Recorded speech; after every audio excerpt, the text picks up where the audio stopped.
God bless everybody today. It's November 20th of 2022. It's 2:37 a.m. I've noticed in the last 4 hours Turkey has finally unleashed in Syria. They have the occupation rights through the Syrian Defensive Forces. They now have launched a new operation in the last 4 hours called Operation Claw Sword against the YPG in northern Syria and the PKK in the Kurdish regions. So this is starting to ramp up quickly. We're starting to see massive attacks along this whole northern front, as you can see. Just in the last 4 hours, this is really starting to ramp up. I mean, when I went to bed, there was basically nothing going on. And each of these sites now just opened up on all these fronts.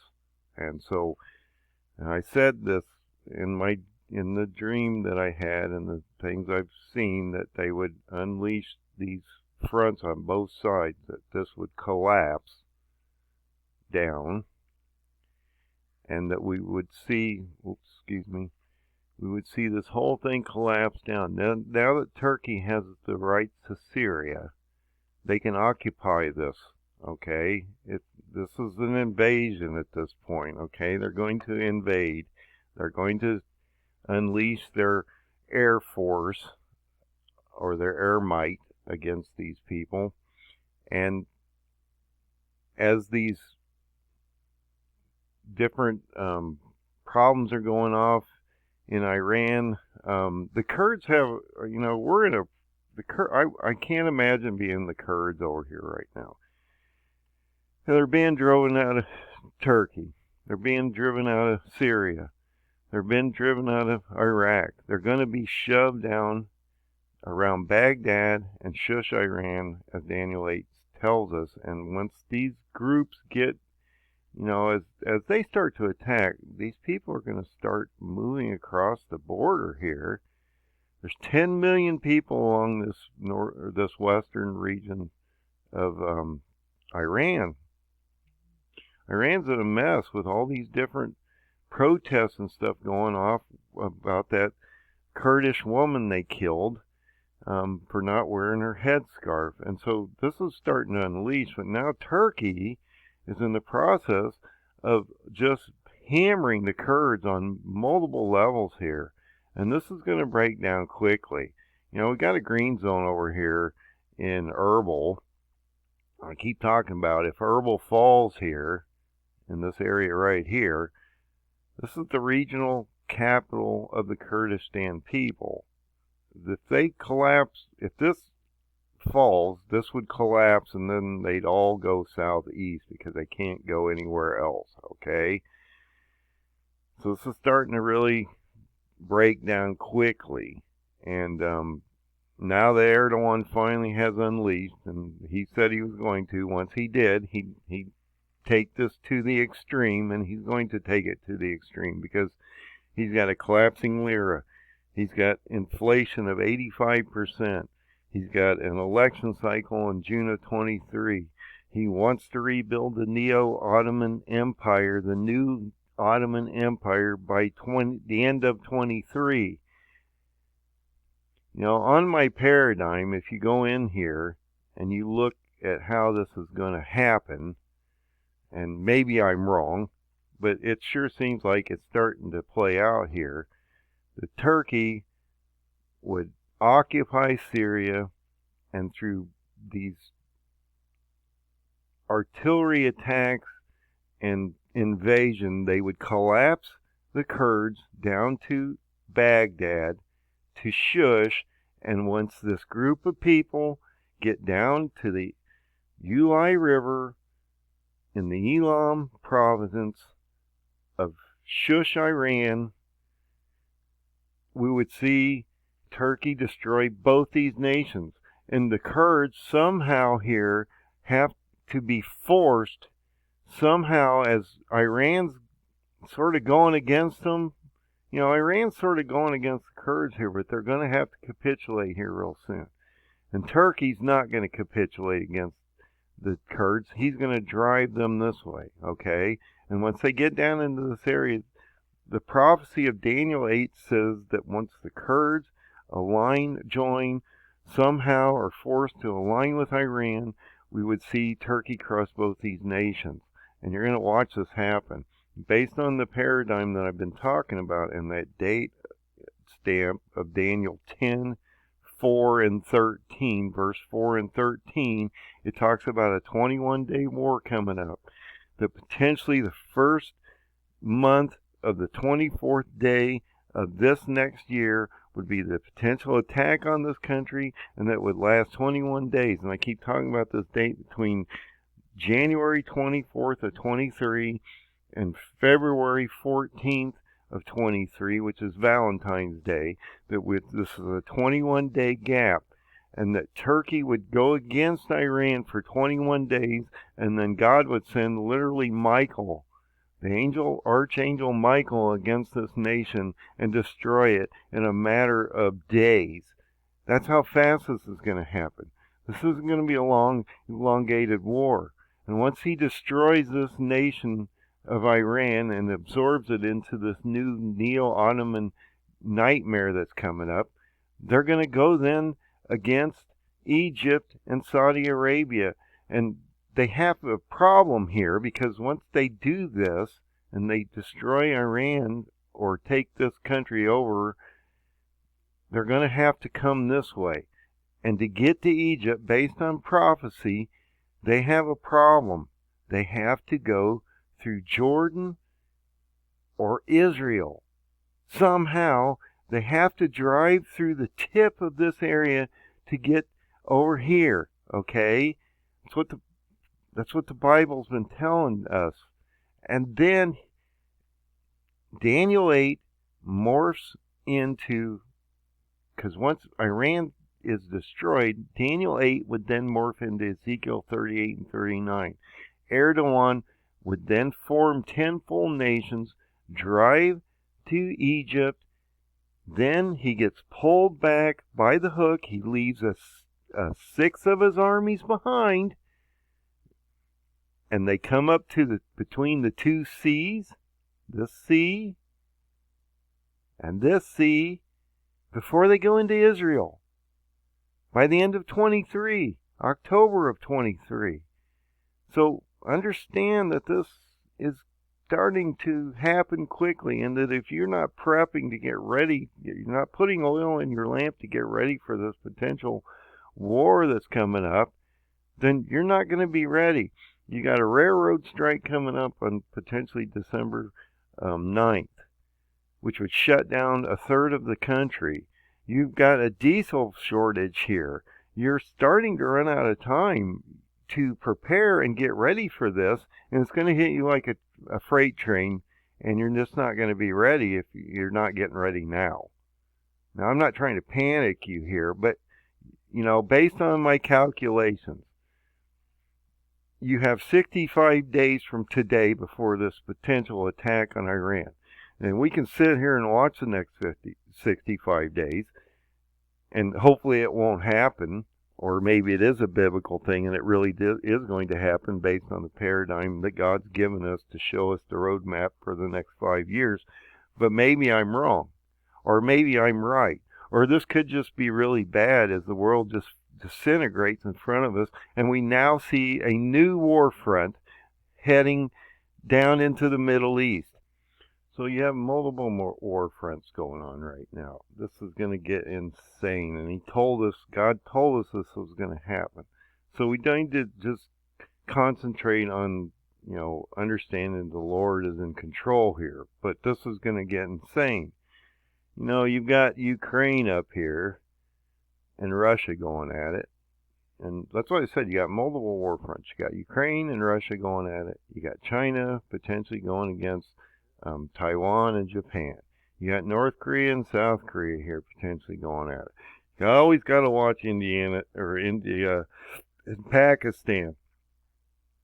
Okay, and then you got a potential war coming up here, and everybody's all concerned about somehow Russia is going to get through the Caucasus Mountains into a land invasion into Israel someday, which is impossible. Okay, I just did a video about how the Caucasus Mountains pretty much prohibits any real major military confrontation from way up north here.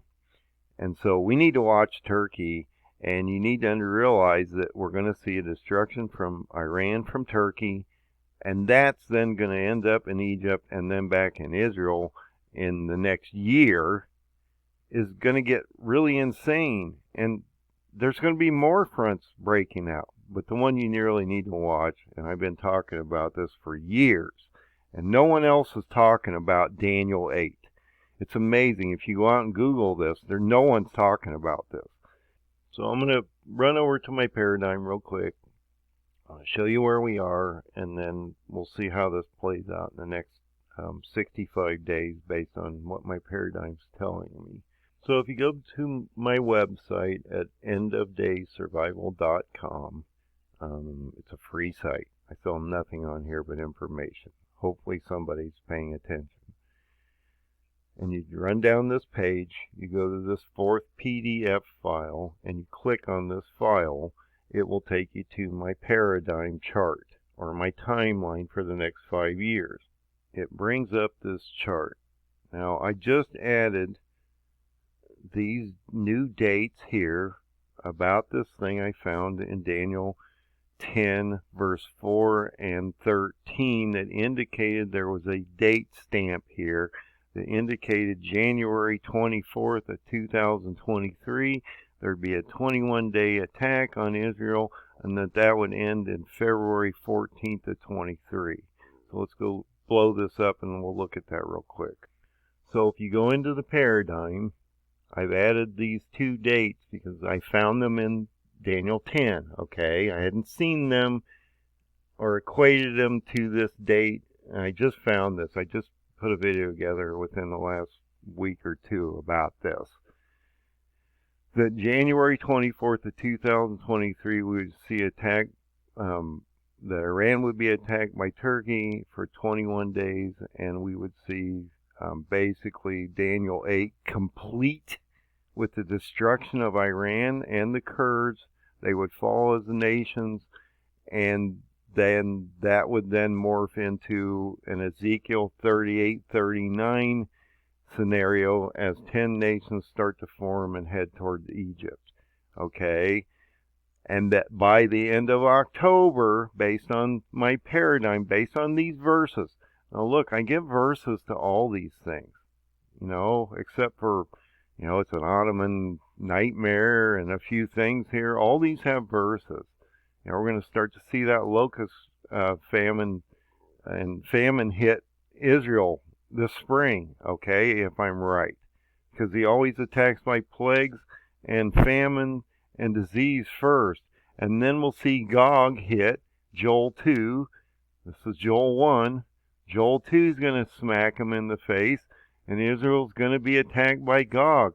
That's going to last 15 days, and then we're going to see a 6th seal break. Okay, so I keep telling people, watch between October 10th and 25th of 23, because you're going to see a potential 6th seal event which changes the world, breaks the world overnight. Okay? We're not even in the Antichrist here.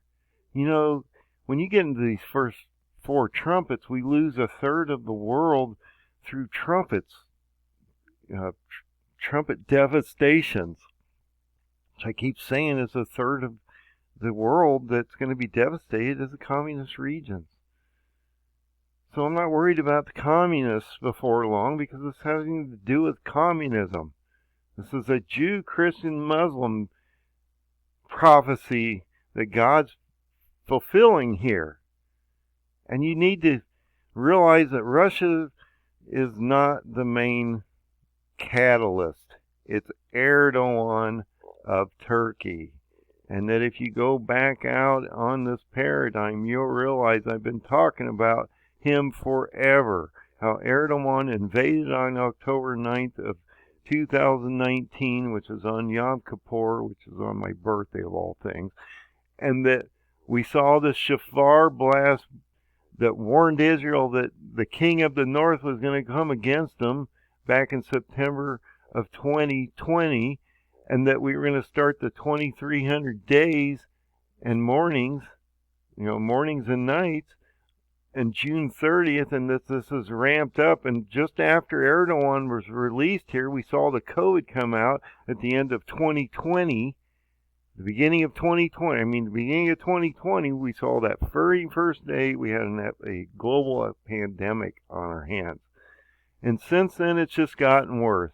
And now you have an invasion of Turkey into Syria, which is then going to go into Iraq, and it's going to end up in Iran, over into Egypt, and back into Israel before this is done. And this is all going to happen in the next year or less. Time's short. You need to figure this out. You need to realize Daniel 8's happening in front of you. You can also equate this same prophecy to Isaiah 28, chapter 28 to 38, because it tells us something extremely important there also. We would see Egypt and Turkey sort of align or join Israel, and that when this happens, Turkey would destroy Iran. But Isaiah tells them that this will turn out badly for Israel because they should have relied on God and not these other groups of people or states to help them, these countries to help them, and that they're going to be attacked by Turkey before this one's over. Because once Iran falls by Turkey, Isaiah says, well, Iran is going to fall, the Assyrians going to fall, and then Turkey is going to come and they're going to attack Israel. And we're going to see that play out where 10 full Muslim nations are going to attack this country in the next year, and we're going to see a sixth seal event pop, and it's going to change the world. It's going to change the world, and it's going to change everybody, and nobody's ready. Nobody has enough food in their pantries. Nobody has the ability to go out and find the water that they need. They haven't prepared. They haven't done anything. And when it finally comes and hits you, you won't have done anything. Because that's human nature of things, is we just don't do anything until the last minute. And then someday you're going to look at your families like I've been telling you, and you're going to look at them in their faces, and you're going to go, I really knew, but I didn't do anything, and now I'm in a terrible place, and you're in a terrible place because I didn't do what was required of me, that God told me to do, was to put a lot of oil on my lamp and get ready for one of the worst possible times on the planet. And it's coming, and you're not getting ready. If you're not preparing something every day, if you're not putting some calories in your pantry every day, if you're not stockpiling things every day, medicines, hygiene, finding ways to, ceramic filters for water filtration, all kinds of things you need to be doing. There's a million prepper channels out there. Go look at a beginning prepper channel and figure out what you need to do. There's so much you need to do. You're just not ready. But this is going to hit you like a freight train, and you're just not ready. I'm not ready, and I've been getting ready for years. God bless everybody tonight. I hope I'm wrong. I hope Daniel 8 isn't starting to form. But based on this timeline, based on these dates, you have 65 days from today before we potentially see an attack on Iran, and that would last 21 days. That would take us into February 14th of 2023, and then we would see Daniel 8 complete. That would take us over to Egypt, up to Israel by October 10th of 23, which would take you into here, and that you would see a destruction of 10 Muslim nations 15 days after that on the 25th of October, based on the paradigm and the verses that I've shown you. God bless everybody. Have a great night.